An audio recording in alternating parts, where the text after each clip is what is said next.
uncertainty of a new administration in Washington. As I said, we've done this before. We've been through this. And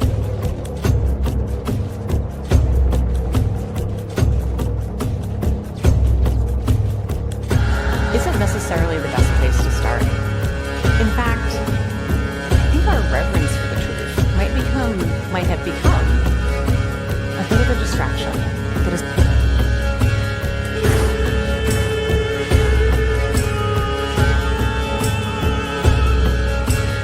You condemn white supremacy. And he fumbled around, didn't say anything. I said, how about the Proud Boys? And he said, well, Ronald Reagan was 2 months into his presidency when John Hinckley Jr. blew a $29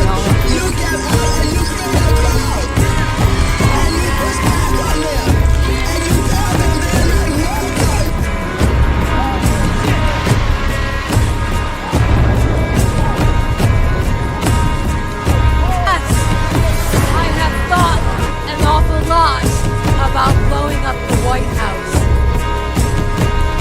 If you want to really see something that said, take a look what happened. I want to take this message to talk to your viewers real quick about the story, the conversation we need to have now. The BOP is wasting lots of tax dollars in frivolous spending, and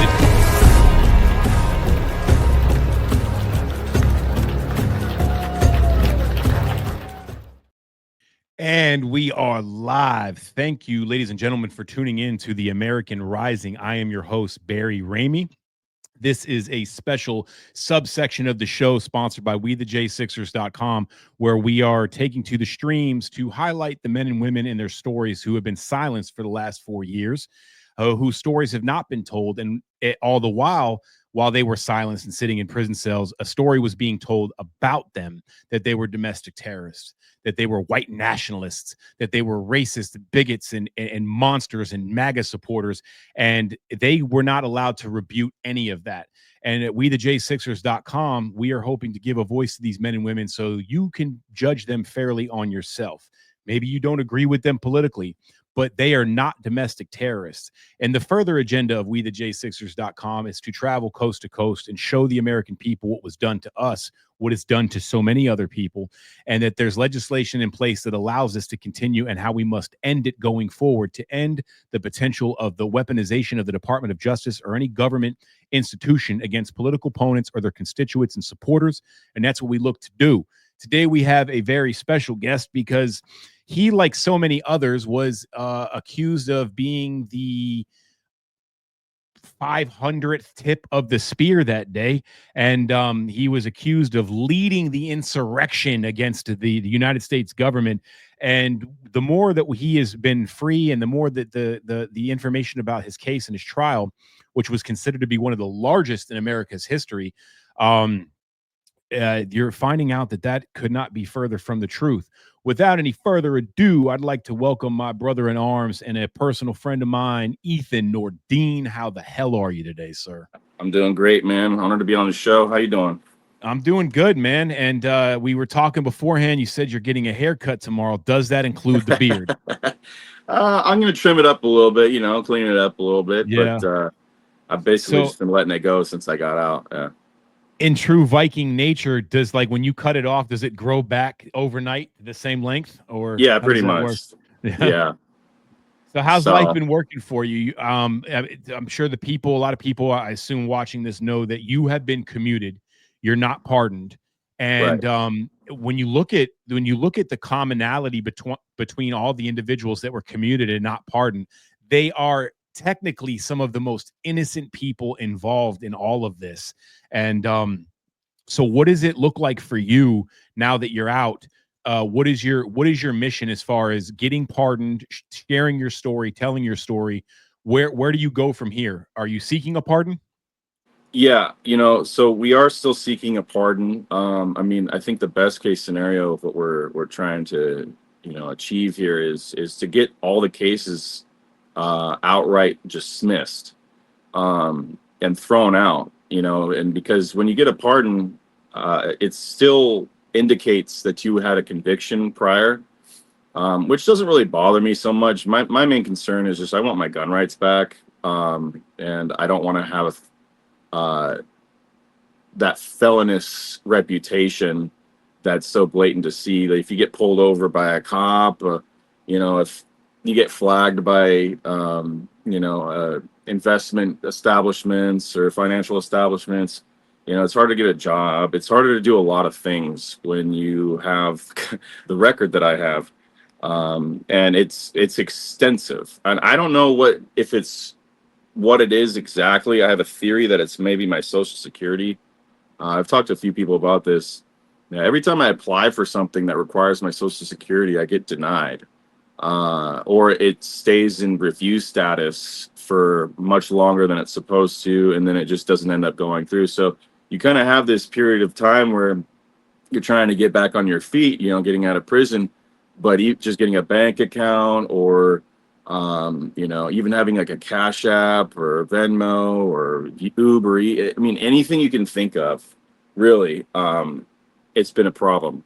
So yeah, we're seeking that pardon, and I'm hoping that will remedy the situation. That just trying to get back on my feet, trying to make money so that I can provide for myself and build a life for myself has been pretty difficult the last 4 months.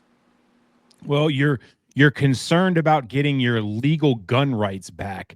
Yeah, Yeah. it sounds like a fucking terrorist if I've ever heard one, wanting to take the proper legal channels to do things legally.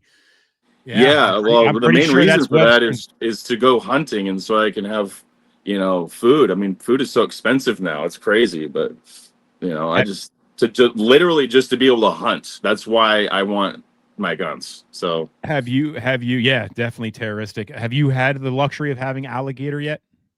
I haven't, not yet. Okay, all right. We're gonna turn you into a fan, and they're plentiful. So, Yeah, but I still have yet to see one, but I really? I'd like, Oh yeah. wow, we got to change that, man. That's an easy thing. Yeah, I need to go. Yeah, they're a lot of fun. We call them Florida water dogs. If you have a pool, you'll have one in there eventually. So let's get into that because I don't want to deter you because I believe in my heart of hearts, and not just because I have a gut feeling, but because of a lot of factors. I do believe in the end you guys are all going to receive a pardon. I was talking to Zach the other day, and I believe that part of the reason I've had this conversation with you, the reason they're keeping your cases open, Oath Keepers and you and the Proud Boys, is because that is where the blatant evidence of the most pure forms of prosecutorial misconduct can be found. And if we're going to change it in the future, we need to show the American people what happened. If they pardon you guys, then the forces that be within the district attorney's office and the Department of Justice can move to seal your discovery and seal some of the evidence in your case, even evidence that wasn't used. And they want all of that at their fingertips to be able to show how nefarious the trial against you guys were. And that's what I believe to that. Now, to your point, I did get a pardon, and I'm having the same problems you're having with the apps. Constantly in review. Uber Eats denied me. Again, I shout out to Old Glory Bank because they were the saviors in the day. But yeah, these things are happening to me as well, and that's one of that with WeTheJ6ers.com. We want to show that the fight isn't over, that we're still on these lists. These lists exist is a problem, that an administration can put people on a list and you have to go through what you were just describing. Yeah, absolutely. And it didn't just start January 6th. It's just been a continual problem that never seems to be remedied in any form or fashion. And it affects people's everyday lives. We're talking about good American people who just want the best for their country, in a fair manner too. And just speaking out, that they get ostracized. I don't know how many of us, it's probably a majority of January Sixers have had a problem just keeping an X account. Mm-hmm. And you know what I mean? And so it's just, it really comes down to equal protection under the law, equal enforcement and protection of the Constitution. And it's just not equally applied, especially if, I guess you could say the more conservative you are, but really just being conservative at all, anything, right of left, you're going to get some sort of degree of treatment that is unfair and unconstitutional. But you know, they get away with it because it's all private business, and they say, well, they have the right to blah blah blah. But we all know at the end of the day, it's all intertwined. Sure. Well, you brought up an interesting point that this was happening to you prior to January 6th. And if anyone knows the story of Ethan Nordean, you, to say the least, you have been a very vocal activist for conservative values, and you've been on a lot of people's shit lists that are on the left, and this is prior to January 6th. So do you think that, is it possible that these experiences that a lot of us are having, and you in particular, that you were on some kind of, like, is it a government conspiracy that's working the inner realms of these financial institutions that's blocking you? Or do you think maybe there's a couple tech nerds that are like in serious power in Silicon Valley that know who Ethan Nordean is and put some kind of code because they don't like you, because of the epic beard, and they're, upset that they have blue hair and lip rings and 14 cats in one apartment. Right. Yeah, I think $8,700 a month for in San Francisco. I think a majority of these, big tech companies or financial companies, I think they're in bed with the politicians and vice versa. And well, we know they acted with the FBI. Right. Yeah, I think whatever benefits the narrative, that's going to be what you're going to have to deal with, and it's all intertwined, like I said. So you have these financial institutions, you have the social media and tech companies, and we're in a day and age now, especially with like AI, everything's digitalized, and things will be moving to like, blockchain technology and crypto and stuff like that, that if you aren't able to operate effectively in the market that is today's market, which is becoming a digitalized, social media based market, then you're basically not able to compete fairly. Like, you could have the best product in the world. You could have made the cure for cancer, or, invented something that, doesn't require fuel. And because of you've been ostracized, or maybe you're a pro-Trump supporter, or maybe you just drive a Tesla, you're being removed from even playing field, and that ends up hurting everybody at the end of the day, because like, people benefit from, other people's inventions and ideas, and it's not being allowed in. And so, I've given up on Twitter or X and Facebook and Instagram, because I've been banned so many times for no reason. I don't have a foul mouth, especially on social media. I don't put out ridiculous extreme ideas. I really just repost stuff and say something every once in a while. I'm really into fitness and health, and so a lot of stuff I talk about is about that, and masculinity issues and stuff like that. Not so much politics anymore. But I get shut down, even when I pay for the premium accounts and stuff like that. So I'm just over it. You vote with your money at the end of the day, and I'm done voting for these people. I don't care if it's detrimental. I'm not going to make myself vulnerable as far as business goes, to these people's feeling at the end of the day towards me. So I'm going to invest more or less in like just pretty much Rumble and any other conservative platform. Parler's still up and running. Yeah. It's a little bit funky to me. That's what I hear. Well, I mean, so let's move forward. You were labeled now part of the seditious five, right? And your trial, the Proud Boys trial, with you, Real, Biggs, Pizzola, Tario, it was one of the most expensive, if not the most expensive, longest trial in American history. I mean, that alone is a historic figure. Whatever side of the political aisle you stand on, it's part of history. Yeah, it is.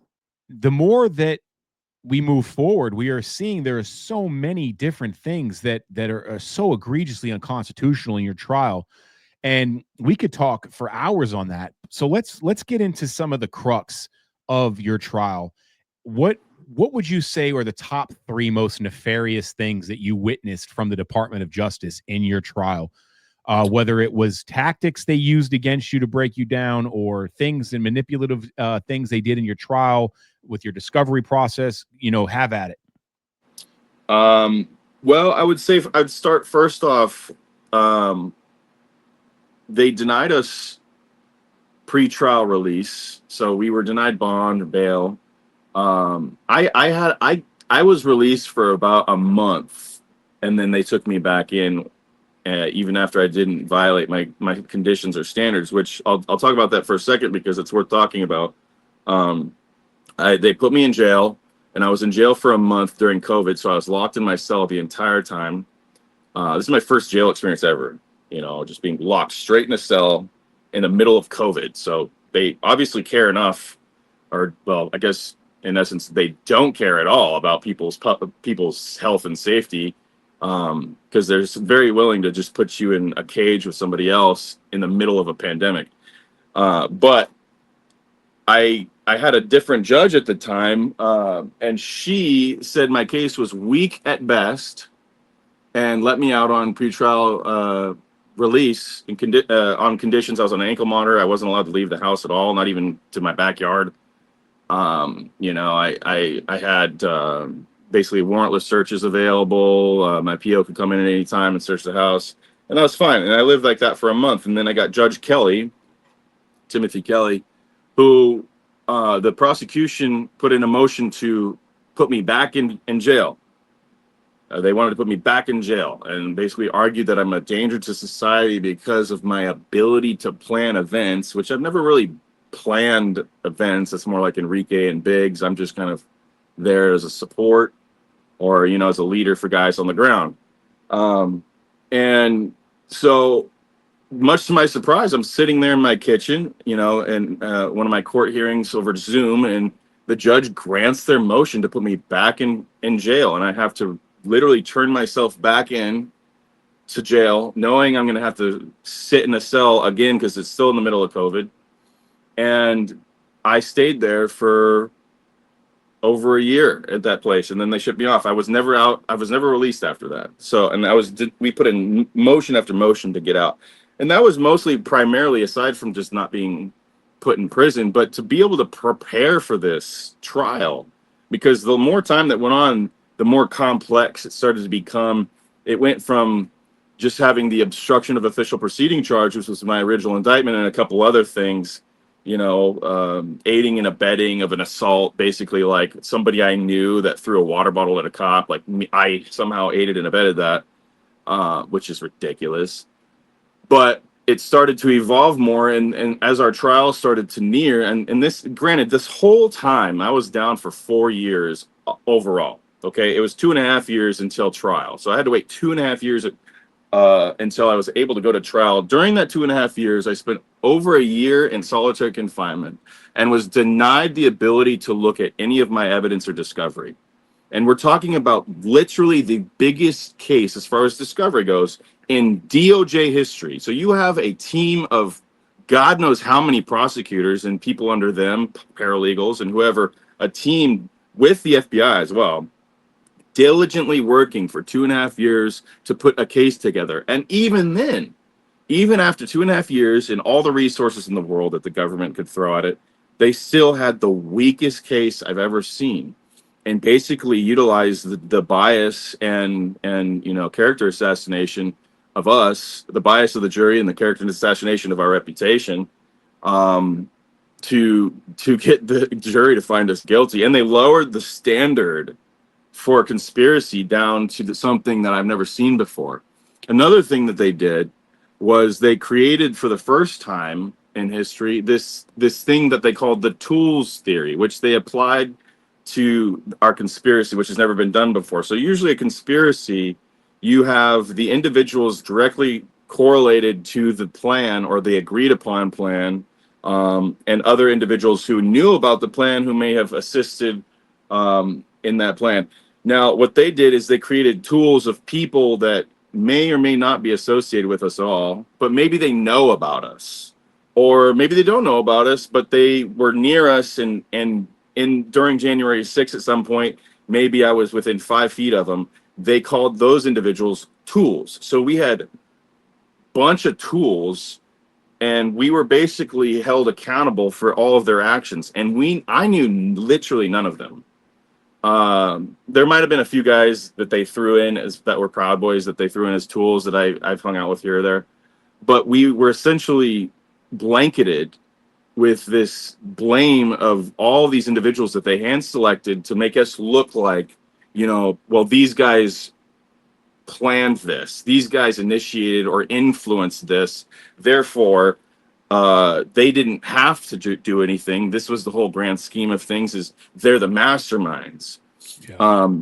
And Zach then was you have the actually Brady touching on this. violations. The Brady violations were Hold on real extreme quick too. before you get to the Brady violations. I want to go back to that, because what we found out is that there was a confidential human source for the FBI within the Proud Boys, and you can choose to name them or not, doesn't matter. But they were the ones actively looking for people as you guys marched that weren't Proud Boys, that were more in tactical gear, bringing them in and inviting them in. And then this is where they said you guys were using tools. It was a confidential human source that actually told, like, Bobby Geeswine, come hang out with us, and they picked these guys that were just, there to go to war with Antifa, but they were the ones that you guys got blamed for being the tools. And it was a confidential human source that brought them into the group that day. Yeah, so we actually called to the stand one of these sources, who, this is his job, basically, to infiltrate organizations and give information on them. So he had been in the club for, I think, a few months at least, and was there with us January 6th. And one of the first text messages he sent out to his handler as people had breached the Capitol was, "This was not Proud Boys, was not planned, herd mentality." We brought him to our trial to testify on that there was no plan. And they basically tried to discredit their own paid informant as if he had some bias towards us. You know what I mean? And it was so backwards. Like, they pick and choose whose word has more value. They valued a guy named Jeremy Bertino, who testified against us, who wasn't even there. He was recovering from a stab wound the rally before and was a Proud Boy, a very outspoken, loud, rah, here I am, Proud Boy. I'm a big patriot. Let's save America. And he wasn't at January 6th because he was recovering from a stab wound. But they raided his house and found a firearm, and he's a felon, so they charged him with felon in possession of a firearm. And they used that pressure of, "Oh, you're going to prison," to get him to plead guilty to seditious conspiracy in alignment with us, what they were charging us, and used him to testify against us for 2 weeks straight, and he didn't do a day in prison. Yeah. Now, yeah. and and I don't know how you had several interviews with Jeremy Bertino and the FBI, and like the first 3 or 4 was him saying there was no plan. Like, there was no plan. I didn't know about any plan. I know these guys, they went there to do A, B, and C, basically, like, protection against Antifa, or show support, or do some speeches at some stages and network, hang out, have some beers. 3 or 4 of these interviews. And then all of a sudden he changed his tune. So either A, at the very least, he lied to government officials 3 or 4 times, or he's lying to them now. How do you know? You can't have it both ways. This guy went AWOL twice in the military.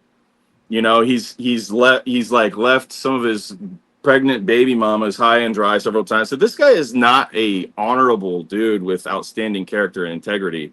And we drilled him on this, right? And we caught him lying several times, and the government still stood by this guy as, like, being trustworthy over their own human source. So it was ridiculous, Well, he was giving them what they needed, and they needed to make up a case as it went along. So that's all they had. Right. And that's really what it comes down to, is his testimony and then character assassination of us, so. I am we had somebody join the room. We do have controversial guests on the show from time to time. So I want to bring up Anarchy Princess. Oh, it's Enrique, what are you? She was just there. How did you do that? I was just looking at her, and I had to kick her out. Enrique Tario. That was strange. I was done. I was excited for a second. To kind of touch on what Ethan was saying there with them crapping on their own Human informant, source. I guess, Yeah. because we decided to bring them in, and I think you guys covered that, but we decided to bring them in.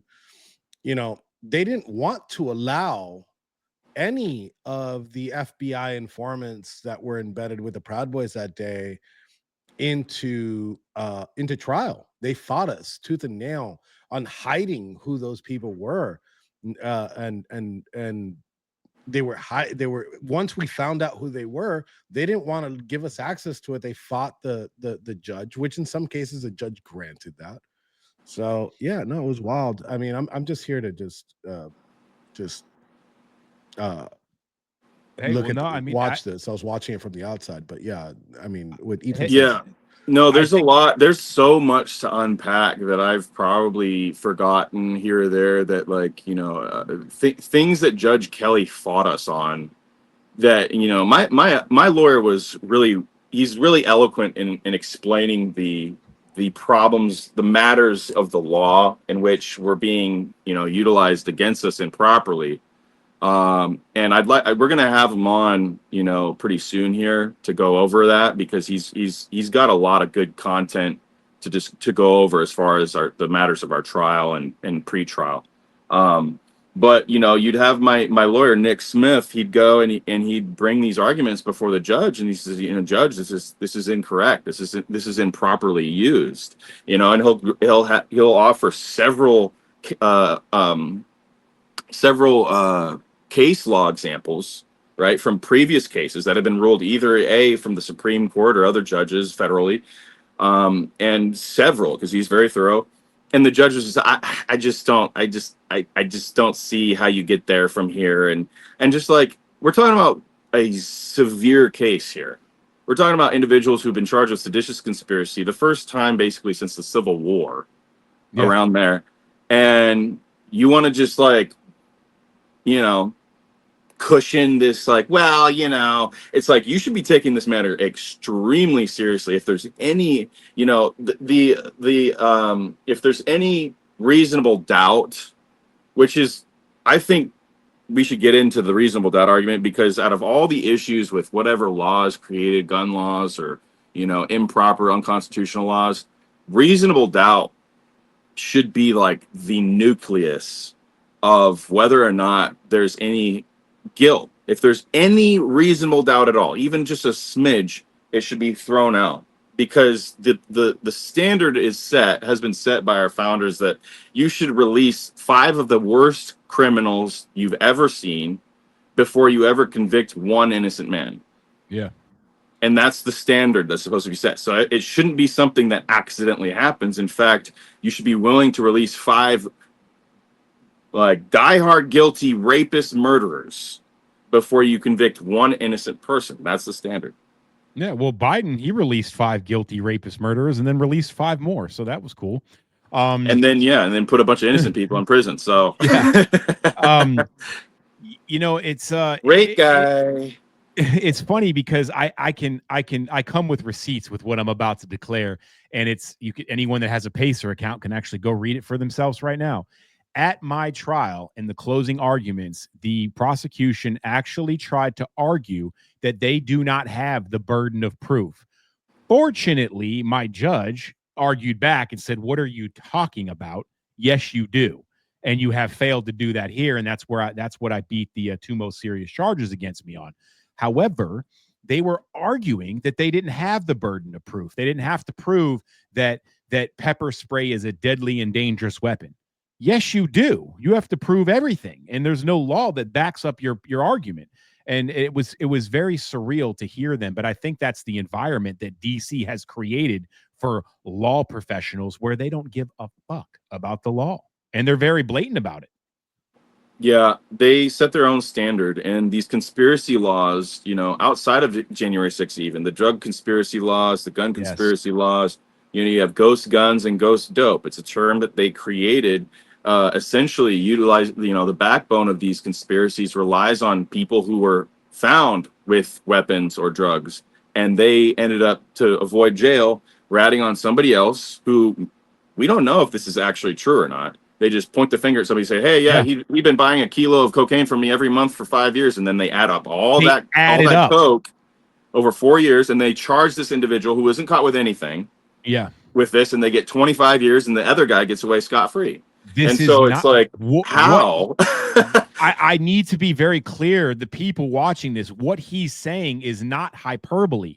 This is real. This is happening over and over and over again every day in our federal judicial system. Yeah. This And it's not ghost just dope and one ghost case here, gun it's thing. dozens of cases all Every over the country. Yeah. unit at every federal prison, there's dozens of men sitting in there that do not deserve to be there because of this ghost gun, ghost dope conspiracy shit Yeah. that the DOJ is able to implement on its own citizens in order to inflict a conviction. Yeah. And It's here's terrible. what I'll say to people who may not like us or they don't want to believe us. At the end of the day, here's the thing. I don't care if somebody is actually guilty of something. If there's no evidence of it, we should let them go, because you can't have your cake and eat it too with the law. And we have to be like this because the standard it sets in the future for anybody who has a bias towards you or somebody else, it allows them to amplify on that benefit of being able to throw somebody in prison. Well, we don't have the evidence, but I mean, you all know they're guilty, right? Like, obviously they're guilty.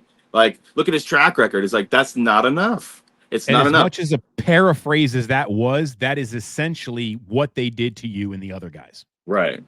And so I think January 6th was needed for multiple reasons, to see the corruption of the government and the political powers of DOJ being weaponized, but also to reveal the reality that this whole, maybe this this war on drugs, or this idea that the FBI and the local law enforcement is out there cleaning the streets, when in fact, I mean, they are to an extent, sure, but there's a lot of people that get caught in the middle. A guy gets pulled over driving his girl's car. He's a felon. He's just trying to do, good, get his life back together. Maybe his girl has a gun in the glove compartment he doesn't know about that's registered under her. He gets pulled over. They find that gun. He's getting charged with felon in possession of a firearm. That's a minimum 5 years. And as sad as Like it that. is, this isn't a for instance. There are real cases just like that. Yeah, and I met a don't guy, see how that benefits society at all. doesn't. It hurts. We're paying for these people to go to prison. Taxes. They're not being rehabilitated. In a lot of instances, they're coming out worse criminals than they went in. Right. And you got to factor also all the tax revenue, potential tax revenue, and potential businesses built, or, jobs created from people who are being put in prison that would have otherwise existed. And, that's a huge burden, an uncalculable burden, that we don't really have the means to measure how much we've lost by allowing this kind of thing to happen and continue to happen. I think people are far more useful being utilized in society and being allowed to, make money and also to, create jobs, than they are being in prison. So we shouldn't be so quick to send them there. I guess going back to our trial, it really felt to me the entirety of the situation, aside from like the torture, being in solitary confinement and being away from your family and losing out on all sorts of financial opportunities and business, totally just destroyed the infrastructure of any life that you created. I didn't feel at any one point that I was given due process, or that I didn't have the burden of proving my innocence. It felt the entire time like I had to constantly combat the narrative and prove that I'm innocent, versus them actually provide actual tangible evidence that I wasn't. It was just a bunch of hearsay. It was a bunch of videos from other individuals in the organization that maybe like, oh, this guy got in a fight here, or this guy said some crazy shit here one time, and because I'm a Proud Boy, that he's a bad person. And that's basically the consensus of how I felt and how I was treated throughout the entirety of a trial. Not one time did I feel like the judge was looking after and protecting my constitutional rights in any form or fashion. I felt like he thought we were disgusting creatures. And he had mentioned as I was getting sentenced that we used to have this tradition of the peaceful transfer of power from one president to the next but that's gone now. When in fact that literally didn't happen. They called a recess that lasted 4 hours before the Capitol was even stormed, not because the Capitol was being stormed. And after that 4 hours, they came back and continued to figure out what they needed to figure out and certified the election, and everything happened accordingly and how it was supposed to. Well, I wouldn't say how it's supposed to, but it was it was so cringy and fake, and it was just like this self-righteous virtue signal of we used to have this peaceful transfer democracy, and it's just it was so gay and fake, you know, like, and how I fit into that narrative, I still don't know how they fit me into stopping democracy or stopping the peaceful transfer of power. Especially when people can believe whatever they want to believe, but let's look at the facts. Your fucking entire case is online for the world to see. Every transcript, every argument, every motion filed, everything said in the courtroom, you can see for yourself the misconduct and the prosecutorial issues in your case, to say the least. The American can see it with their own eyes if they care to look, but it's just much more easier to believe a narrative when it's told to you because you don't have to put in the work. Well, I think the January 6th, committee had a lot to do with that. You had Nancy Pelosi that was basically orchestrating the whole thing without any oversight, and she utilized Liz Cheney to make it seem like there was some sort of unbiased oversight, but there wasn't. They were all on the same page, and they deemed us guilty before any evidence, before we were able to to defend ourselves in any way, and without providing any real evidence. It was all hearsay. All the Proud Boys are known for this, and you can imagine that they were doing this, and it seems here that they were looking for weak entry points around the Capitol when they were marching around. So therefore it's like, that's the cringiest, gayest thing. Like, if that's what we wanted to do, and there's plenty of videos to suggest, I have a few of them, that if I wanted to be violent and if I wanted to hurt somebody, I have the ability to do so pretty effectively, let alone with 200 guys behind me. We didn't bring any weapons. And statistically, as far as all the Proud Boys are concerned, a majority of us didn't really put hands on anybody. So, whereas a lot of other people did that weren't Proud Boys and have no experience at rallies. So it kind of shows you that if the intent was to overthrow the authority of the government with the use of force, we have the ability to do it. We've shown that we're willing to do it. We're showing that we're willing to go into dangerous, chaotic environments and freaking dominate. But we were walking around with our hands in our pockets, drinking a beer and laughing, and so the energy isn't really the epic battle of the food truck. Yeah, right. So you can see in all the footage, which I'm literally videoed the entire day, whether it's CCTV or cell phone footage or whatever. You can literally see pretty much every step I take throughout the entire day, inside and outside the Capitol. And the energy just isn't reciprocated to back up the narrative at all, right? And that matters because it shows intent. And you can believe that this is also mastermind, like I just telepathically, or maybe Enrique from Baltimore telepathically, just manipulated people's minds into doing what they did. But then, I think that's the craziest conspiracy theory, you can have. And we're called conspiracy theorists for challenging the election, which has tons of tangible evidence. So it's like, yeah. Well, I mean, I want to go back to what you said earlier about the prosecution making the very extremely false claim that we were looking for weak points in the perimeter that day. They actually put that in my PSR, my pre-sentencing report, when I went to prison. I read it for the first time. Like, what the is this? And they just make this blatant lie. Nobody was looking for weak points in the perimeter because essentially there was no perimeter. You had two places of entry, I think, that had bike racks just sitting there with a couple of officers. They weren't bolted in. They weren't, you know what I mean? And by the time most of us got there, those were gone. Nobody was looking for any entry point in that, just to make that nefarious claim to form a false context. That type of behavior should not be allowed in our judicial process. Yeah, it's alarming, to say the least, that a lot of people don't know that the steps of the Capitol by the Supreme Court have been deemed First Amendment protected. All right.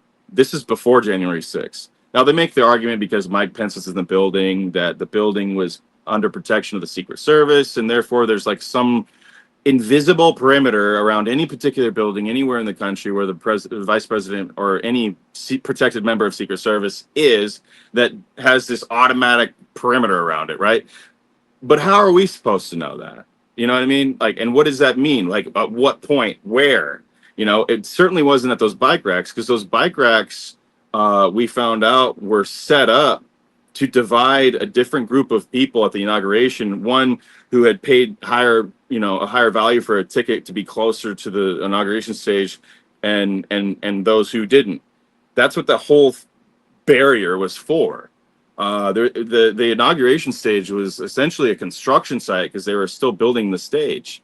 So all these barriers and perimeters and bike racks and stuff, that's not in preparation for violent altercation, to avoid violent altercation with like angry Trump supporters.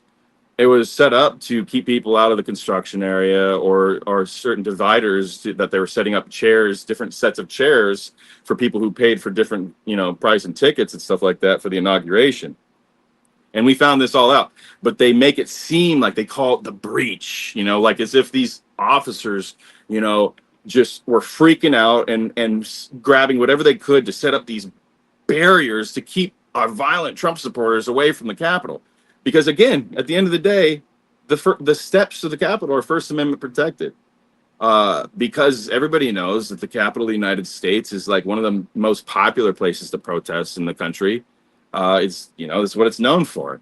And so the idea that just, on this particular day, you guys should have known you're not supposed to be there. It's like, okay, well, where do you draw that line specifically? Because I need an exact measurement of where I'm not allowed to go, and there's no sign, there's no indicator. Any conservative Supreme Court nomination, apparently it's okay to just tear up the Capitol House. So maybe we should wait for that. Yeah, and you know what? At the end of the day, I just have a hard time like giving any credence to anybody who's like, you should have not. It's like, look, maybe you don't believe the election was stolen. Maybe you're not sure. But if there's any chances that it was stolen, what does that make us now? Now, we were being told, at the very least, by the president of the United States that was currently sitting as president, that the election was stolen.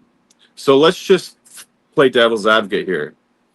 We were listening to the president of the United States, okay? This guy is at the highest point of the chain of command in our entire government, United States military, everything. So there is no authority over him other than the Supreme Court, but they don't really have direct authority over the president. Now, if let's just say a United States general walks up to you with a bunch of military guys that are obviously serious, and they say, look, we need your help. You need to go here right now. That's a direct order. You're being freaking deputized or whatever. Are you just going to sit there and be like, well, I don't know? No, you're going to be like, okay, what do you need me to do?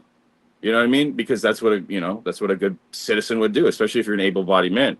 Now, at the very least, the president of the United States said, go to the Capitol. The election is being stolen. And then you add on top of that this unhinged reaction from local law enforcement, the Capitol Police, to just start macing people in the face who weren't doing anything, throwing people off 40-foot ledges that were breaking their bones and back, killing people, beating them to death, shooting them as a first response, shooting explosive rounds into at head range to, again, people who are just standing around, and all sorts of things you can imagine. There's video evidence of this if anybody wants to know. If anybody's wondering. There's tons now. Tons. Yeah, there's tons, and it's so overwhelming that if you were to compare, if I were to show you a video compilation, first showing you all the physical altercations that were initiated by January 6ers, you might at first be like, oh wow, look at this. And then I would transition that into all the physical altercations initiated by law enforcement. It would be much longer, and it would be way more aggressive and way more severe. I mean, people literally being thrown off at least, I want to say at least 30 feet by cops, basically throwing them off a building and just walking away. Yeah. walking away. And you can see the video. It's there. Everyone can look at it. You know, I mean, that's what the story doesn't get told. Yes, okay, I got into a physical altercation with a Capitol police officer. I'm not condoning my personal actions on that level, but let's tell the whole story. Let's talk about the 35 minutes I stood there getting concussion grenades thrown at my head, watching elderly women get battered and beat up, watching people get pepper sprayed and maced and shot rubber bullets at. 35 minutes of that for me personally, and enough was enough. So that's the story. Let's tell the whole story. Right. And everybody is made out to feel like that the civilians are supposed to have a higher standard or expectation of behavior around law enforcement, when in fact it's the other way around. These men and women are entrusted with a responsibility where they are able to inflict lethal force upon you if they deem necessary at any given moment. And if you, especially, the last executive order President Trump just pushed through, if you kill a police officer, that's a death sentence. It is a death sentence. And it is a very fine line to walk when you're in a situation like we're in, where you're seeing people being brutally attacked unwarrantedly. And here's the thing. I've done a lot of security. I know, Barry, you've done a lot of security. And there's these things, these little kind of unimportant things called de-escalation tactics that are very verbal judo, man. Verbal judo. It's, if you have a mob of 1 million people who are obviously passionate about a particular subject, beats election being stolen. Now, again, you have to think, what is the importance behind, what is the severity behind the issue of the election being stolen? That basically means that the American people's voice doesn't matter, and that whoever's calling the shots disregards whatever we want or whatever we're actually voicing for. So that's a very important issue. If it's in fact true that the election was stolen, it's worth fucking people up over, because people, at the end of the day, men and women have died for these freedoms. They've given their life for it, not just once either. This is something that people need to be taking seriously. If you're willing to stand for the Second Amendment, what you're indicating is you're willing to take life. You're willing to kill to preserve the rest of the amendments. That's what the Second Amendment implies. Yeah, you're not just 100%. Standing with a sign and saying, I don't want the government to take. No, what you're saying is, if you're pro Second Amendment, is I'm willing to kill a government official if they come and unlawfully take my weapons or violate somebody else's constitutional rights. Now, a lot of people don't take it to that level or think of it in that regard. But again, it is not for us to have the higher expectation or standard. It's for the government. And on that day, they should have acknowledged what was going on and what, we know now at least 80 million Americans believe that the election was stolen. And they should have taken a freaking pause and said, Mike Pence should have said, you know what? Obviously, there's some issue here. People aren't feeling very confident in the transparency, and we need to just take a minute and let's audit the votes. Let's look into these grievances. But no, they shoved it right through, and then they put a bunch of riot cops in front of us to pepper spray us and piss us off. And people are surprised. I can't believe you broke into the I am not surprised at all. Now, at the moment before all that, I had no belief in the world that anybody was going to be storming the Capitol. And even the people who were saying that they were going to storm the Capitol, I was like, all right, good luck, buddy. Yeah. But people showed the hell up, and at the end of the day, I have zero apology for it. People are like, well, don't you want to hold those accountable? I was like, well, what about the guy that killed Ashley Babbitt? Nobody wants to hold him accountable. Michael Well, Bird. She should have known better. No, she shouldn't have known better. He should have known better. The first response, there's certain training protocols. She did know better. She put her fucking hands up and showed that she was unarmed and it meant no harm. She immediately showed she was submissive. There's certain steps an officer's supposed to take in a situation where they need to apprehend an individual or de-escalate. It is not your first response to take out a firearm and aiming at this woman and kill her. That is absolutely, there's no training curriculum out there in any American organization, military or law enforcement, that trains to use lethal force first, unless you are being fired upon. Rules of engagement overseas for our soldiers who are killed all the time this is by Obama, by the way. Obama made it so that you must be shot at first before engaging in the enemy. Yeah. It's not if they aim their weapon at you. Nope, they have to shoot before. So that's the standard we put on our military when we ask them to go to fight in wars on our behalf, for to protect other people who aren't American, right? Yep. And our own American citizens who are protesting at the Capitol of the United States are shot at for climbing through a window. So you can see I get a little passionate about this, but and as you should. So I'm not going to deter that from you at all. I mean, it is a little ridiculous, and I think, and I said this before, I think it speaks to the character of the people on the right. We watched our cities burn to the ground over St. George Floyd, and I don't think Derek Chauvin was charged correctly or sentenced correctly. That's my personal opinion. I don't think he should be in prison right now. But nonetheless, you had Ashley Babbitt, who was unarmed, showed her hands, was shot at point blank range. And again, we didn't burn the cities to the ground. And we got a little pissed off for one day. And, you didn't see anybody from the left speak up and say, hey, that woman should not be killed. They actually, in return, celebrated her death, once again proving their moral fabric is completely torn at the seams. Yeah, they preach equality. Real equality is how you treat somebody who you don't like, when you have the ability to put them in prison. And just like our jury, for example, if I was on the jury and they were the ones facing these ridiculous crimes, despite the fact that I don't like them or agree with them, and they're doing all these, LGBTQ, groomed children events. There was several on our jury, on our jury that were into that kind of stuff, super lefty stuff. I wouldn't ever convict them of something. I'd look at the case and be like, look, I don't like these pieces of shit, but I'm not going to throw them in prison and ruin their life. They are so eager to do so when given the chance. So their claim to equality is so diluted, and disingenuous, that I just don't see how people even believe it for a second, because there's just so much evidence to suggest that they're allowed to be mad about this, and this. You're not allowed to point out that that's ridiculous to be mad about, or how you're handling that is not appropriate and it's unlawful. No, you have to just let them do it. But the second you have an actual grievance about something that doesn't just involve us, actually involves them too. We're standing up for their vote too. Yeah. And they throw us under the bus. So at that point, after getting out and seeing how these people are still unhinged and crazy, they're the enemy to me. I don't consider them fellow Americans. I do not for 1 second. Now, if they can change their mind and show me, that they're genuine and have found the light, fine. But until then, they are the enemy, and they will just as easily put any of you or me or our children in prison in a heartbeat for something they didn't do, because they want what they want, Yeah. And that's they've already proven they'll do that. I want to touch on real quick. We had a comment from Deb.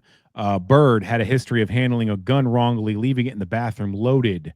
That is a fact, ladies and gentlemen. Michael Bird had a history of improper gun safety and mental issues. I believe he was kind of mentally unstable.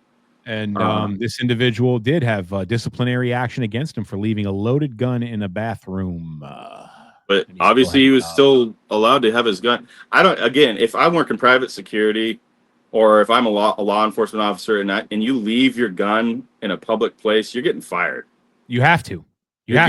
There's no like, you got to take some leave, and we got to. No, you're getting fired, because a child could have found that. A child could have hurt themselves. The liability there is somebody so could have used high. it on you. I mean, yeah. When I went through security school, like a more advanced, private executive protection training, they had this little scenario they played out, and they had actors come in the room, and you walk in the room, and there's a little boy, a girl comes and gets you from another room, brings you in the room, and there's a little boy, there's a gun on the floor, and there's a little boy with a gunshot wound falling from the wall with a big blood stain, and the little girl points at her brother for you to help. What do you think most people do? They go help the little boy. Yeah, but they leave you should that grab the gun because she probably killed him. Yeah, she ends up shooting you when you go and help the boy. So You know, that's you gotta secure the weapon. You can't, if you're not safe, you can't save anybody. Right. Right. Yeah. So I think, you know, if we go over January 6th just really, really shortly, um, people don't like to believe us. They always like to think that we're like talking in code or that we're like really hiding the look. We're the Proud Boys, okay? The name says it all. We're not afraid. We're not weak. We don't hide things. You know, maybe we don't tell everybody everything that we do personally, like when we're hanging out together. You know, maybe we're just drinking a lot or partying. Like maybe we don't air that to the world, but for the most part, and this is another aspect of our trial. You know, Enrique was working directly with an officer on the ground who was a local officer, Shane Lamond, and I had met him a few times. But it was a relationship that was just, and you have to have these relationships when you do these degree of events, the size of them. I mean, people don't realize we've had people 2,000 Proud Boys in DC, and every time we've shown up, they've shut down the whole city for the whole weekend. So we have 2,000 Proud Boys just walking around the city streets. It's like a ghost town, and we have the power to do that, and potentially even more. So we set up, these connections with local law enforcement just so that we can let them know, hey, look, this is where we're going to be. This is what we're going to be doing, just to alleviate any tensions that they might speculate. And why we're there and what when we're going to be leaving and arriving and all that, because we want to I guess we want to avoid any altercations with law enforcement. That's the basic premise behind it. And a lot of people, they'll take it a step further, like, oh, we're working for the feds. Obviously I got 18 years, Enrique got 22 years. We're not working for the feds, people. And the That's not how that cases works. are open. Go read them on pacer.com. You Like, can't have an open case and work for the feds. yeah, please stop with all this loose-lipped pointing finger crap about everything and everybody's a fed. At the end of the day, who cares if somebody's a fed? What are you gonna do? I'm not doing anything wrong. Yeah, I'm not doing anything wrong. I'm not part of a criminal organization. I don't wish ill will on anybody. Yeah, I'm not dealing freaking drugs and weapons and stuff to forward my group. All right, I don't have any problem with, if somebody wants to make that choice, obviously I'm going to keep them at a distance, because I don't really trust the feds at the end of the day. But I'm not going to obsess over it, right? So look, we had basis, a claim, and evidence plenty to suggest what the plan was. We had local law enforcement on the ground who were aware of what the plan was. We had permits for stages that we were going to be speaking at. We had a professional artist, Michael Graves, who used to be the lead singer for the band Misfits, who had agreed to do live music at our Airbnb around 4 p.m. January 6th, and I was going to be there, hopefully meet him around 3 or 3:30, get all the food and everything, because I wanted to create an excuse enough to keep the guys off the streets. Like, I was going to throw a big party.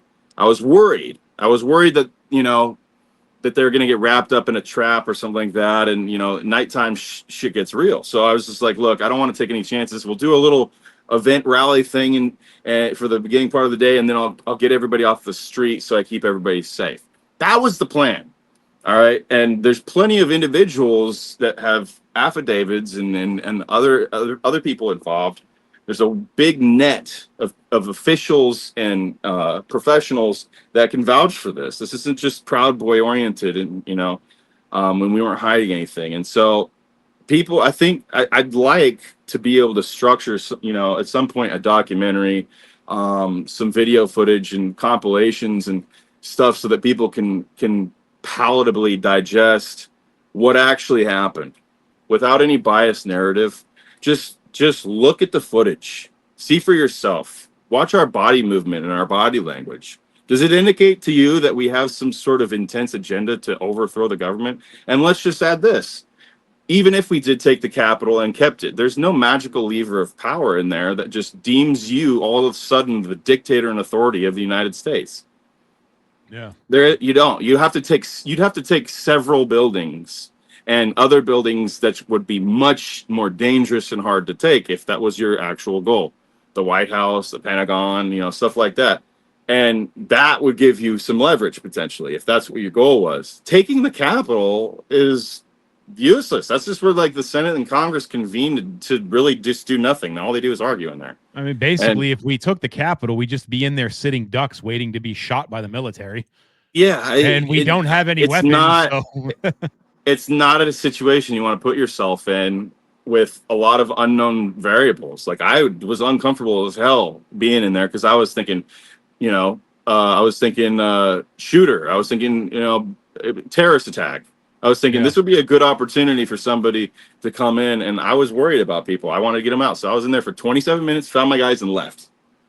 Yeah, well, huge, 18 years, huge insurrection. Yeah, yeah. Well, that's one thing that our goal and our mission not only is to expose and show the corruption in our trials and the corruption in the judicial system, but I want to give people an opportunity, no matter how they may feel about the men and women of January 6th, get a chance to hear them and talk to them and see their story. If you still want to believe they're felons and criminals, that's fine. We can have that conversation. But the point is these men and women were declared as domestic terrorists against their own country. And that's the part that I have a fucking problem with. And that's the part that we hope to show just the regular people out there. Okay, yeah, we have some, we take our politics seriously, and you might not agree with us politically, but domestic terrorists, we are not. And I want to change in the future an administration being able to label their opponents that, no matter what side of the demographic they're on. Right. Yeah. Yeah. I think there's a lot of people on the fence or in the middle, or just, maybe they see January 6th and just for their, on their own, they've kind of deemed it to be unjust. But a lot of people to this day don't realize, when I tell people they're, oh, you were a January 6th, I'm like, yeah. And they're like, did you ever do any time in jail? I'm like, yeah, I was in jail for 4 years. And they're like, what? I'm like, yeah, I was sentenced to 18 years. They're like, are you serious? Yeah. Like, a lot of people don't realize that there was people locked up that whole time. Yeah. They're like, maybe they just got an indictment and they're fighting their case. And I was like, oh, it was inconvenient. But no, like, a lot of people are totally surprised. They had no idea that people who had been locked up that whole time, they thought that like a handful of like really violent people maybe had been locked up. But, 18 years, anything over 5 years, people are thinking like, oh, well, maybe they got a year, a couple months or whatever. No, our pretrial was 2.5 years. So, and that's a violation of the Constitution right there. Yeah. Yeah. Anyway. A lot of, we was talking with Zach Reel yesterday, and, a lot of people are just finding out about jury selection in your case. I mean, as we said yesterday, that if people follow the Proud Boys, that we're staunchly against drag queen story hour for kids. We're not going to explain ourselves. We're not going to apologize. And if you bring it to our towns, you're probably going to get some Proud Boys to show up. And we know this. You had one of your jurors that was selected and allowed to remain on the jury that was a drag queen store hour for kids organizer in DC. Yeah, trans activists, and they were actually made to be like the head of our jury. They were the ones that read the guilty verdict. They were the lead juror. And they were bragging about it on their social media, and there's other jurors who basically like indicated that because we had some deleted messages in some of our Telegram chats, which is, I mean, it's pretty much protocol. If you get arrested, you delete your stuff, not because we're hiding anything, but because we know the feds will use anything and everything against you and other brothers. Yeah. So it's just like, we just don't want that information out there. Like, even if it's like you doing, smoking some weed or whatever, talking about anything like that, we don't want police to have that, or, federal agents to have that information, especially when you're linked to other brothers. Yeah. And so people delete their stuff. And so they indicated that because there was evidence that we had deleted messages in like random chats, that was evidence that there was a plan that was deleted. And so therefore, and one of our lawyers like, deleted messages is not evidence of, or is like, what was it? Lack of evidence is not evidence. Yeah. Well, it is. It's crazy what they were able to falsely articulate in the laws they were able to bend and just get around in your case, and the Oath Keepers as well. It's just, I really hope that I believe that America's paying attention finally, and we really need to go forward and expose, all this. As far as how many times were you moved, by the way, as far as diesel therapy is concerned, before your trial or during trial? I was in SeaTac FDC, which is near Seattle, for about a year, I think, and then I went to Pahrump, Nevada, for like a week or two, and then I went to Oklahoma for like a day. Then I went to Northern Neck, which is where I met you, and I was there for about 9 or 10 months, and then they moved me to Alexandria in Virginia, where I was there in solitary confinement for about 9 months, and then I went to freaking, what was it? What was that place in Pennsylvania? Lewisburg. I went to Lewisburg for a little bit, and then I went to DC for a little bit, and then I went to Philly for a couple months, and from Philly I went to Petersburg, Virginia, to Atlanta, Georgia, to finally Coleman, Florida, federal compound. I was at a medium for over a year, 4 years in total. Northern Neck was a hell of a shit show, for the lack of better words. Yeah. I think Northern Neck was, I think it was, especially for the time that I was there, is the worst. Just overall, just the food, how they treated you, everything you had to endure there, hygiene, the people, it was bad. Yeah, Northern Neck was absolutely terrible. Fortunately, those Northern Neck patriots are still working on holding them accountable for a lot of stuff. Yeah. We brought them we brought a lot of prisons and jails a lot of heat. And they didn't take us seriously at first, but we're a bunch of protesters and advocates and for law and justice, and so we're filing every BP 8, 9, 10, 11, everything all the way up, and they started to realize it's like, oh crap, like these guys are serious. There's guys that have like piles of paperwork that they filed against the BOP and other jails that have gotten a lot of people fired, and which is good, because there's some bad treatment and misappropriation of funds happening there.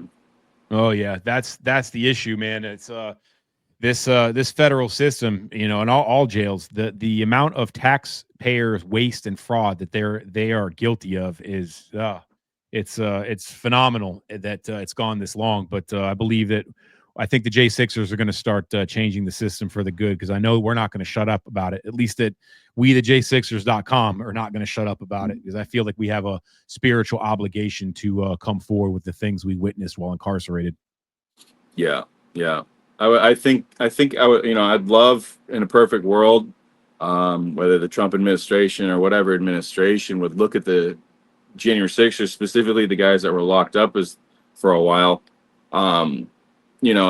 look at us as an opportunity to, some sort of organization or program that can be kind of an unbiased sense of accountability, that we can go with some lawyers and we can just at will go to any prison or any federal institution or any courthouse, and with some lawyers, investigate any wrongdoing, whether that be a judge, a prosecutor, or a CO or a warden, because at the end of the day, that's where people they disappear. Once you go in the court system, out of sight, out of mind for people. They don't want to get involved, and you got to pay a lot of money for good legal representation. So it's, for a lot of people, it's impossible to have a voice. You're not supposed to. You go to court, you don't talk hardly at all, ever, unless you're saying yes, Your Honor, no, Your Honor. You don't get to physically defend yourself. You got to depend on your lawyer unless you go to trial, and then you got to wait for that, and then they're gonna dig up every horrible thing you've ever done and throw that in your face in front of God and everybody, and it's just a horrible experience. So, I think there's a lot of potential resource in tapping into this January 6th community, because we experienced it firsthand. And, people know that we're willing to show up and be we're actually passionate enough and willing to show up and do something about the things that matter. And so I'd like to see our leaders kind of start to lean on the civilian base a little bit more and our experience and our worth, instead of just putting all the worth in themselves, our military and law enforcement, and that's it, and our intelligence agencies, and because we're all starting to lose faith in all these establishments. As time goes on, it's going to get to a point where Starting to. yeah. Ships sail in the sunset, but I think it's long past due. Yeah. It's crazy. I've said this a few places publicly when I jumped on the war room with Steve Bannon at CPAC, and I really think Doge would be missing a golden opportunity not to interview the J6ers that can point exactly where the waste is going in the Bureau of Prisons, and showing you where to look and find it, because we can do that. We have some inside information. I really think Doge needs to talk to the J6ers and interview them about BOP waste. Yeah, I agree, and I think it can be done properly. I think it can be done affordably and effectively. And at the end of the day, this isn't just about money being spent right for inmate housing and food. We're talking about programs like the First Step that a lot of these prisons aren't effectively instilling, which every month that goes by where they're not able to program properly or get plugged in, which a lot of inmates don't even really understand what the First Step Act is because they're not being taught.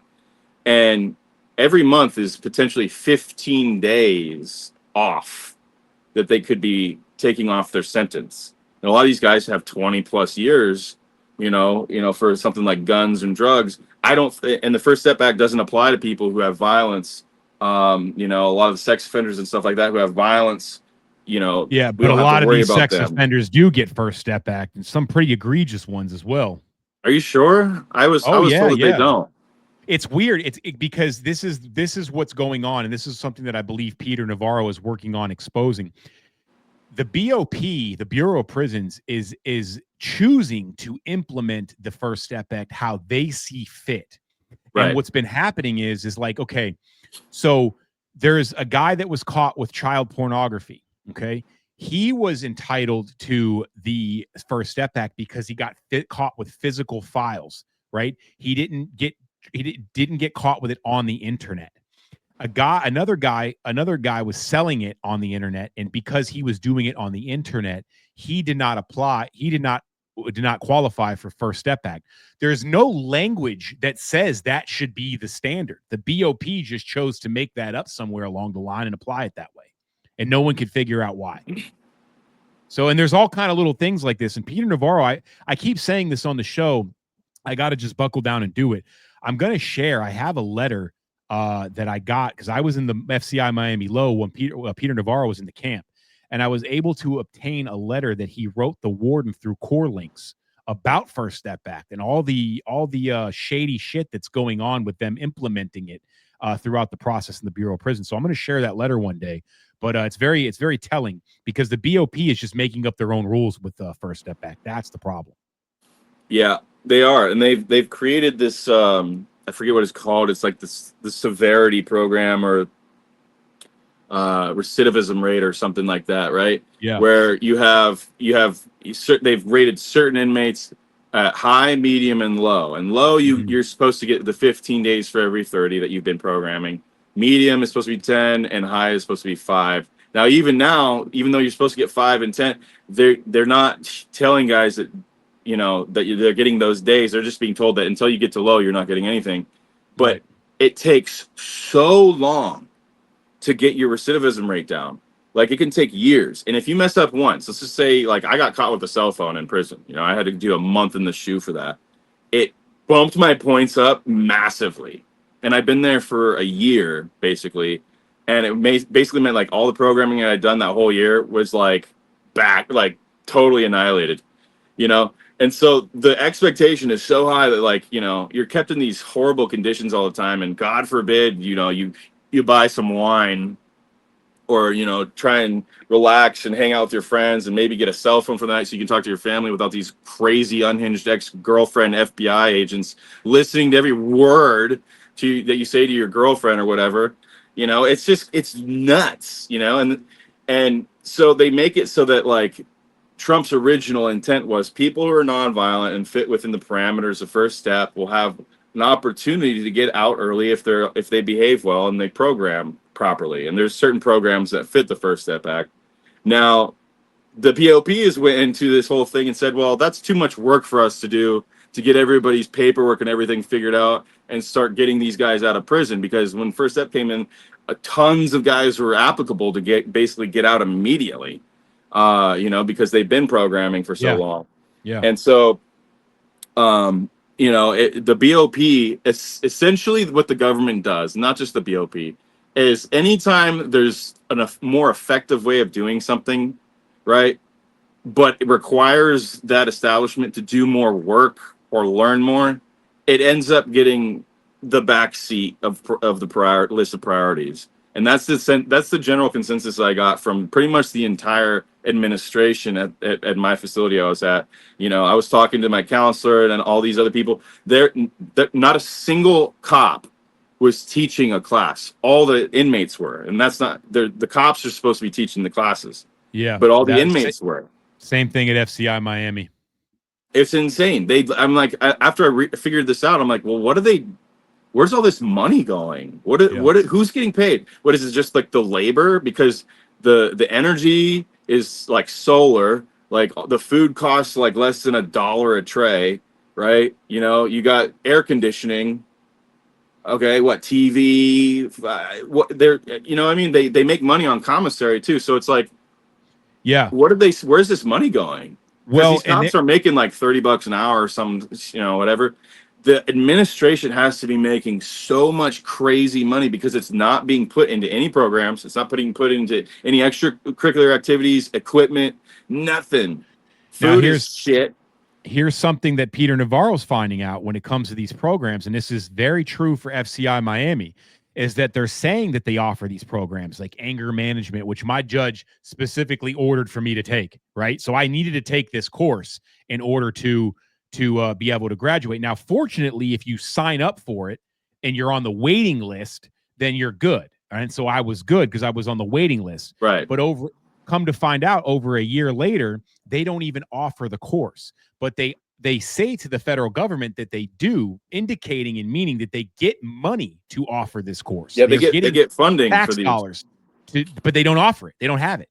Right. So the problem with this recidivism rate thing that I was talking about is the only way to get your recidivism down, even though you're registered under that course, and so you're getting the days registered as program days, but you can't lower your recidivism unless you've completed courses.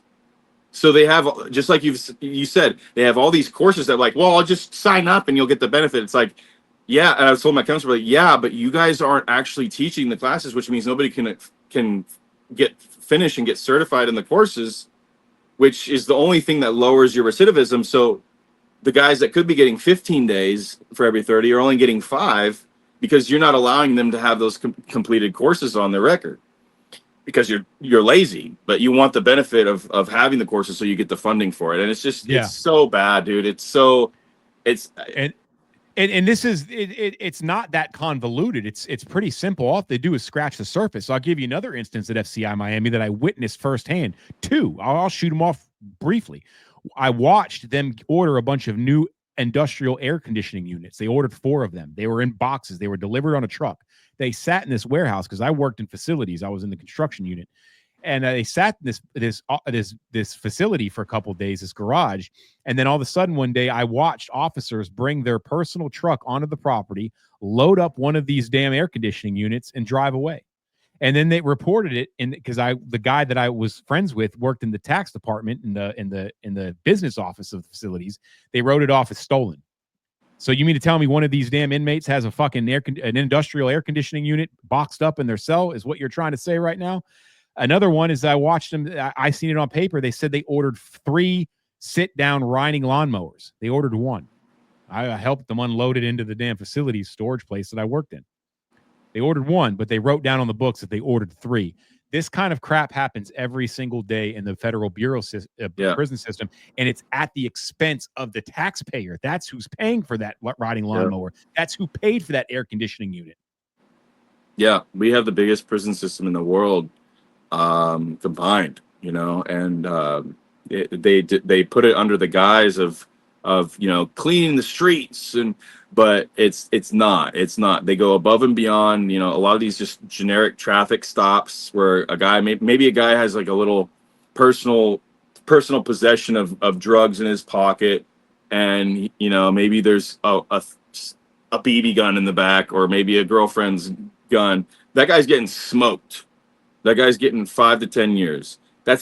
Doesn't make sense. That's not common sense. And again, going back to the forefathers, Thomas Paine and a lot of these people who back in the day, wrote a lot about what law is supposed to be. It originates in the foundation of law is common sense.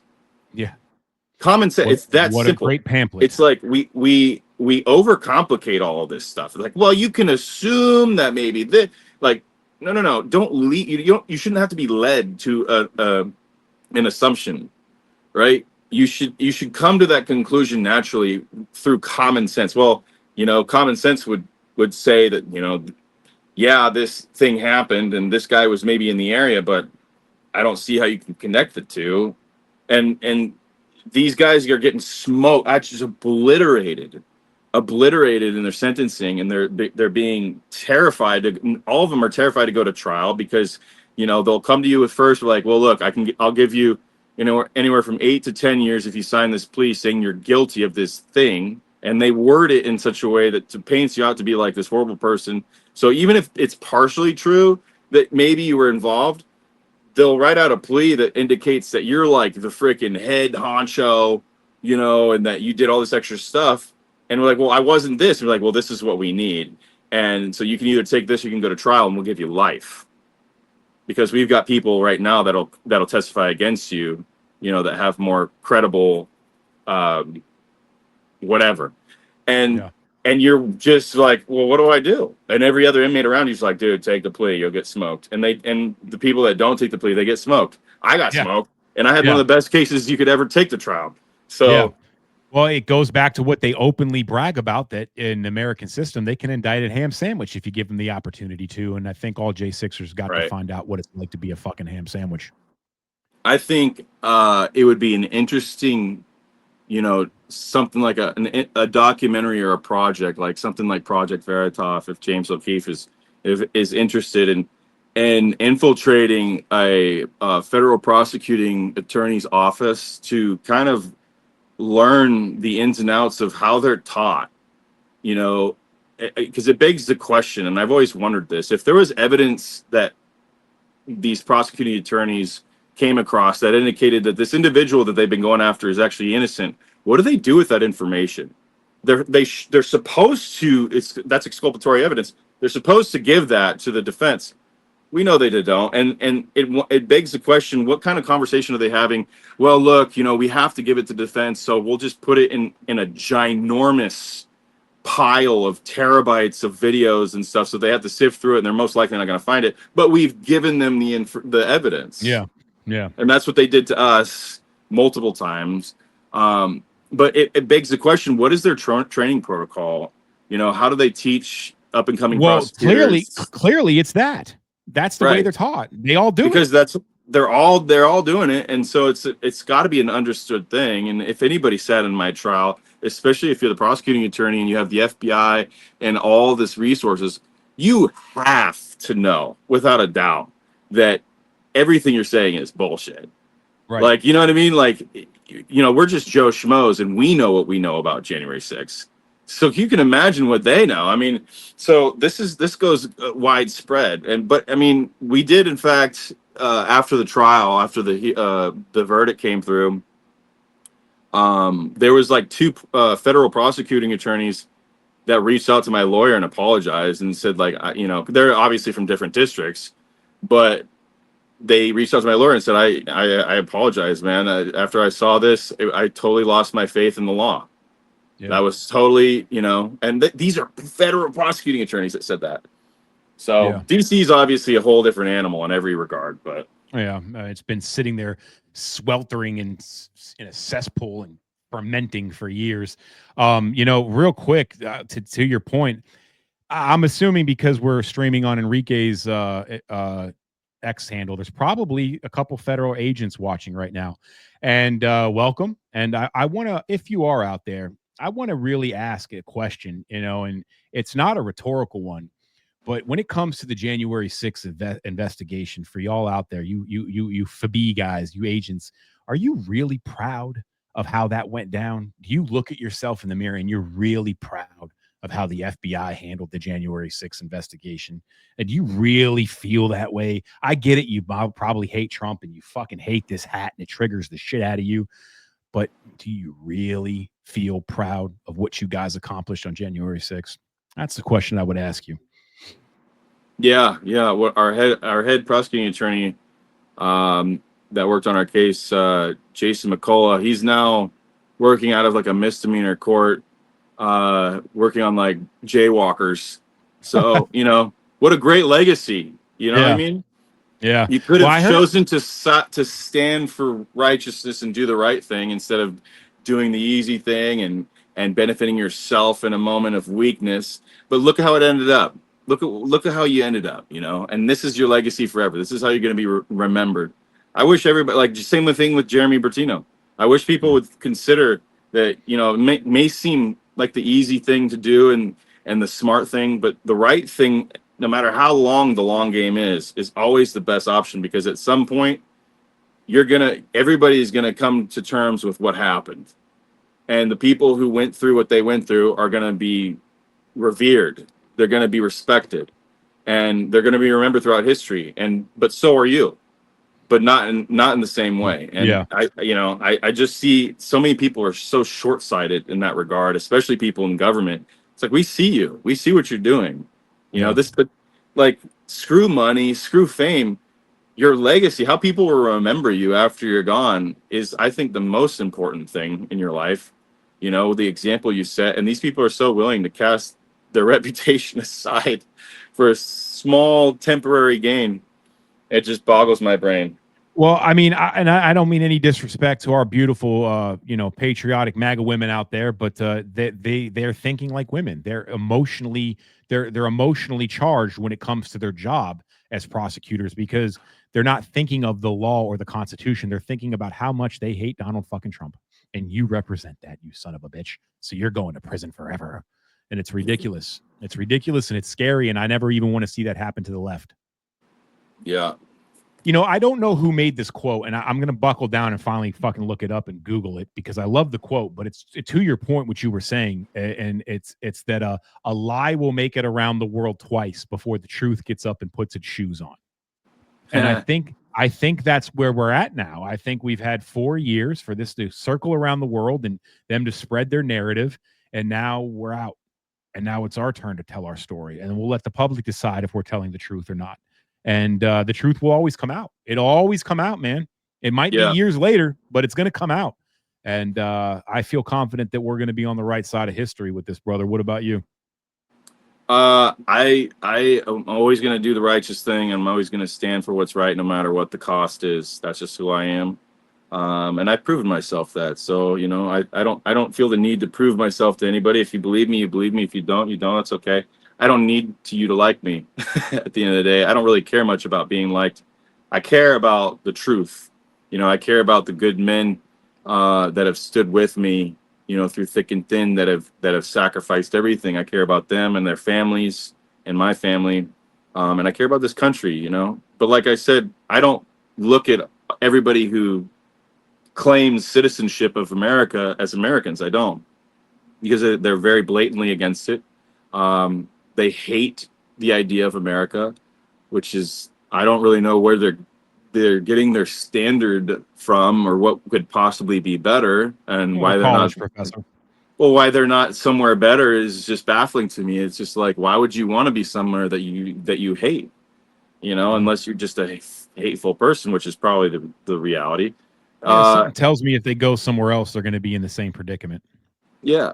And I have a message to everybody out there that advocates for or doesn't hold any accountability to the behaviors, establishments, corporations, individuals, groups, whatever, that advocate for the harm of children, the sexual grooming of children, the radicalization of children, or whatever. Basically, it comes down to just removing the innocence from our communities.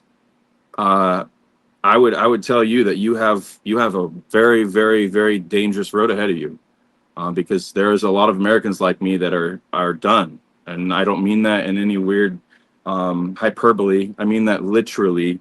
There's going to become a day of reckoning when you can continue coming after our children that policy and law isn't going to save you from.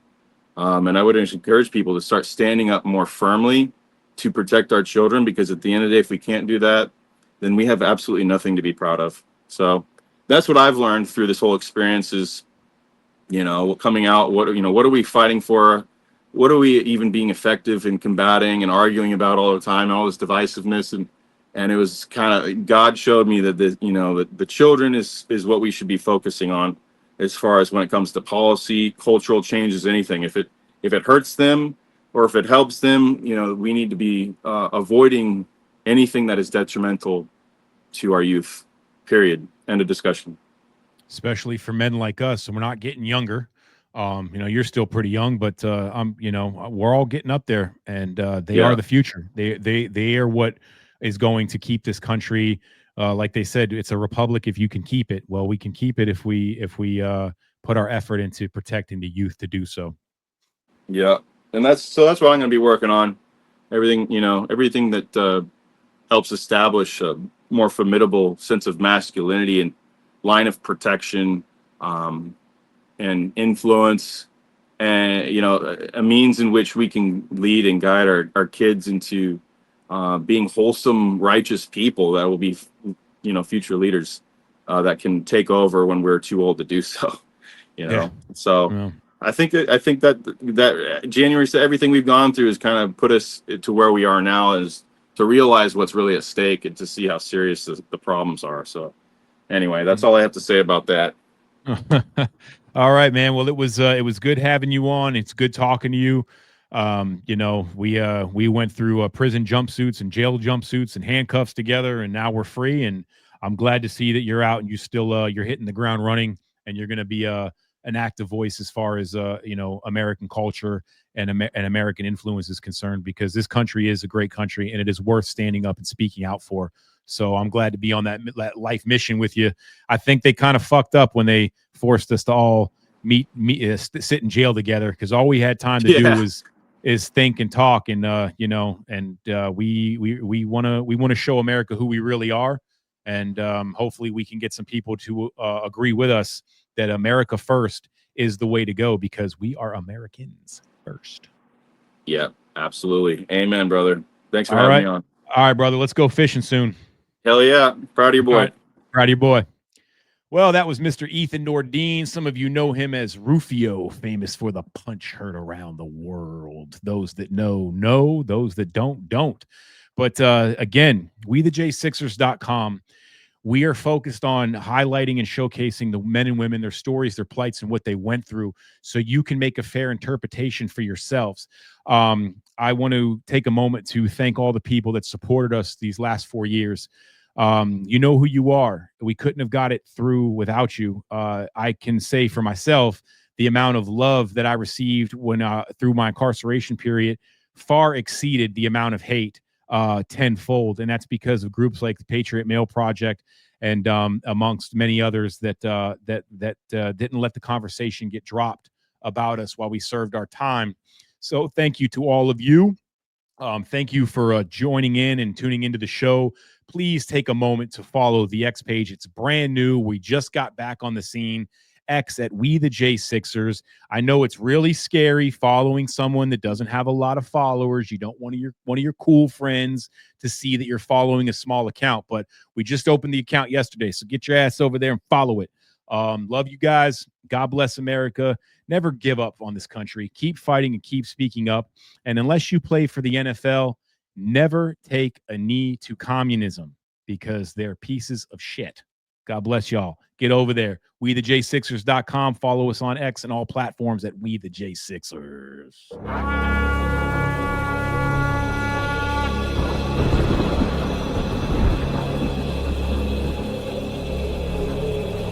We will get through the uncertainty of a new administration in Washington. As I said, we've done this before. We've been to this. And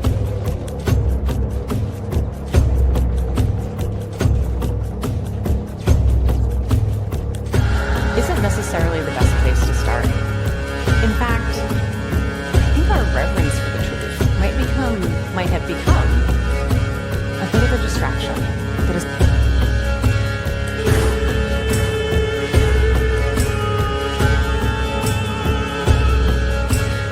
You condemn white supremacy. And he fuddled around, didn't say anything. I said, how about the Proud Boys? And he said, well, Ronald Reagan was 2 months into his presidency when John Hinckley Jr. blew a $29